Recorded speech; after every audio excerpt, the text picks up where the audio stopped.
much. We'll take questions for the players first and then finish with Coach Mulkey. Please raise your hand if you got a question. I'll call on you. Jock? To Flau'jae and Hailey, just this performance, not only to win, but to win in dominant fashion, how does it feel? It felt good. Like, I talked to Coach Mulkey today, and I told her I want to win, and I was like, no, matter of fact, I want to dominate. And I think that's what we came out and did. I mean, our energy was just so different from the jump. I mean, I think we had 2 kills in the first, couple of minutes of the game, so that was big for us. We knew we had to come out and prove a point defensively. I don't think that we've been the defensive team that we can be, and we've just been working hard in practice to improve on that. So I was just so excited on how the team came out and everybody committed to defense. Yeah, I think, after coming off a tough loss for us and a poor performance from our team, that was a great win for us just from a team standpoint. That was about us. That was about us proving who we are and what we can do, and that was a get-back game for us, and I think we accomplished that. Last week, after Alabama lost to Arkansas, Coach Curry called this game would be a battle of wills after you guys lost to Auburn. How do you agree with that, or how much do you guys think that played into your game? Battle of wills, yeah, Mom, definitely. Humbly, I feel like, we have a lot of talent, you know what I mean? And for us, it's just, battling ourselves. Like, it's not even us competing with another team. It's us battling ourselves and really committing to our principles and playing at the standard we know we got to play at. So, like, our will to win was high, but of course, because we just came off an embarrassing loss. But I think it's more so, like, internally, like, that will to play for each other, to defend with each other, to help each other, like, that's like the will we had tonight. And you felt it in the gym, in the huddles, you know what I'm saying, within our communication. I think it was great.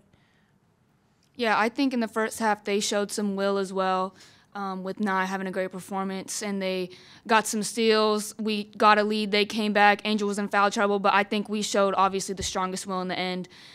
We had people in foul trouble. We weren't always making our shots.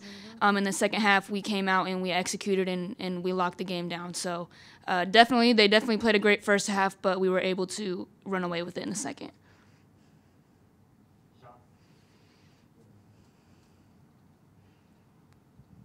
Flau'jae, Hailey kind of talked about it, but what changed at halftime going into the third quarter? I mean, I was pissed that the girl scored 19 points, and she was on fire. I mean, got to give credit to her. She an amazing shooter. Most of the time she shot the ball, my hand was right there in her pocket. She just got a good touch and a good feel. But, I made it, if she didn't have 19 points, it wouldn't have been close. You know what I mean? So I kind of took that personally, and I was like, she's not scoring again. And she didn't score again, so I think that really just helped.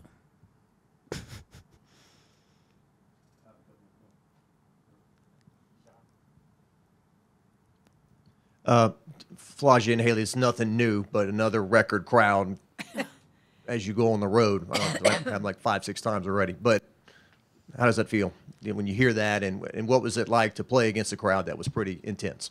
Yeah, I don't know what the Beatles was like, but Coach is like, it's like the Beatles. So I don't know. I think it's so cool. Like, the kids, they just be so into it.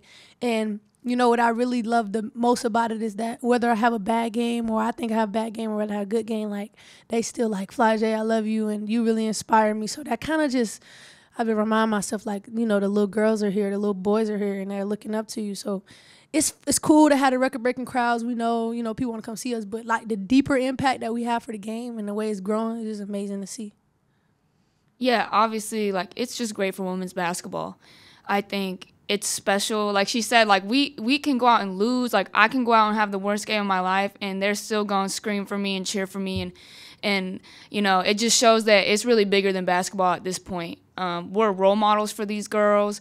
We're showing them, we're paving the way for them and showing them what is possible now for female athletes. And I think that it is on us a little bit too. If we do have a bad game, if we are struggling, like, we got to go out there and we got to smile for them and uplift them and encourage them. So it's really just, it's a blessing.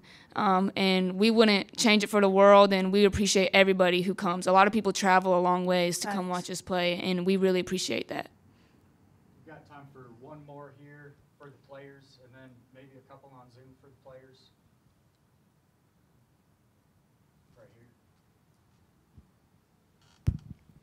Right Hey, so like you said earlier, you guys came out with so much energy, and it felt like you guys played that energy and tenacity lasted throughout the whole game. So my question to you guys is, how do you guys stay in that mindset throughout the game without getting too high or too low, especially with a tough matchup this was?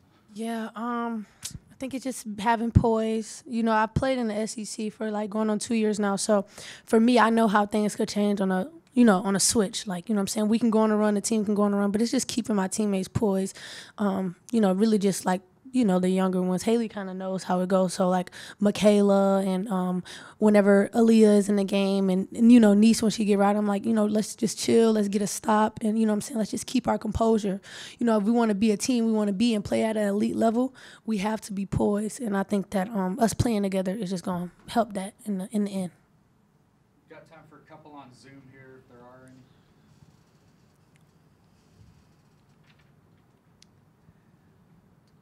They hear you. Yeah, Flau'jae, just for you, how, and for the offense in general, just how important was it for y'all's defense to spark that for y'all tonight? It was big. It was big because I think, me personally, I don't think like Alabama was like the same Alabama we played last year. Like I think they're better because they can shoot the three so well this year.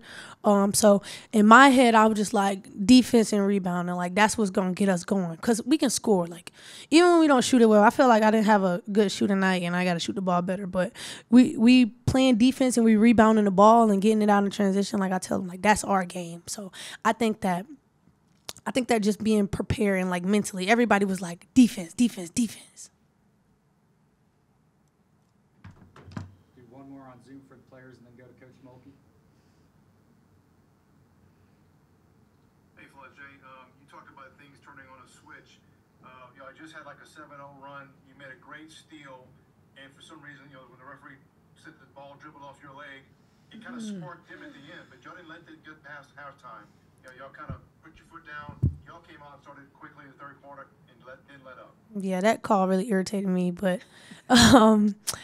yeah, like that's just about being mature. You know what I mean? Not taking it's like, okay, new half. Like I was really upset about a couple of the calls, but you know how it is on the road, and you just got to respect that. You know, you already know you down 10. So for me, my hiccup was letting my man score how she scored. Like, that was just killing me. So, you know, it's just like not taking that into the next quarter, and I think that's just about growing up and maturing, you know, growing up and maturing as a team.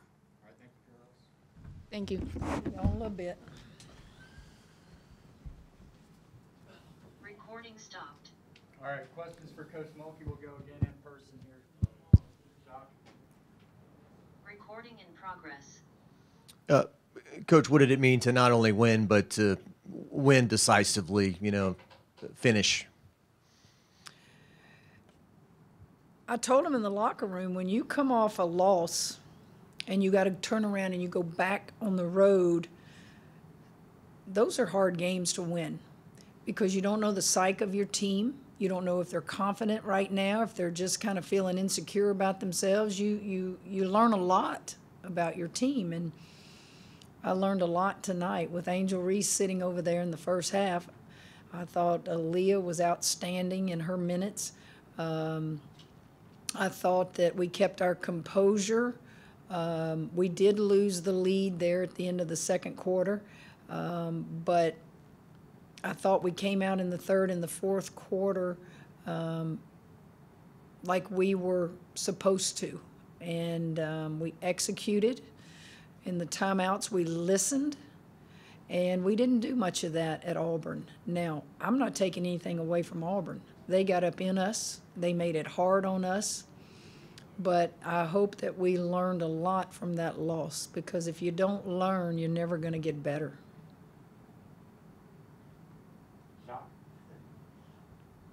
What changed at halftime, do you think, for the dominant third quarter that you had? I don't think that it was anything magical. I said we got Angel back for one. We executed, came out and ran some things there in the third quarter early that got us going. I thought the big difference was we defended a little bit better. I don't even know if Na scored in the second half. So Flau'jae had the assignment, and she scored 4 threes on her. And guys, those threes were big time. It wasn't like Flau'jae didn't have a hand in the face. Maybe one was open. And I think that Flau'jae was 2 rebounds away from also having a double-double. So we're asking her to guard the best player from the perimeter on their team, and then we're asking her to do other things offensively and then go rebound the ball. She was very, very active. And that kind of activity is contagious. It spreads. You don't take Morrow for granted. Morrow gave you a double-double. So it was a good game for us to rebound after a tough loss. We got time for 2 more in here, and then we got to wrap up so Alabama can come on in. And this will be the last one. And the crowd, again, just everywhere you go, this is happening. Jock, why is it happening? You answer that. You've seen it. Why are the crowds the way they are when we go on the road? They're drawn to your players. Your players are Absolutely. Stars. It's defending national champions. Basically, with this generation and social media and celebrities and everything, I don't even know what all y'all have out there, but they're coming to see these young ladies. They're coming to touch them, to just wave to them, to take a picture with them, to sign an autograph. So you probably saw all that after the game. All my players just came out there and hugged all those people that stayed. And these are not just LSU people. These are people that love women's basketball, that are Alabama people. And that is good for our game. So we welcome it. I mean, it's not a distraction. It's not something we go into a hostile environment and think everybody hates us. It's like, okay, we're doing our part to help grow this game of women's basketball. Thank you, guys.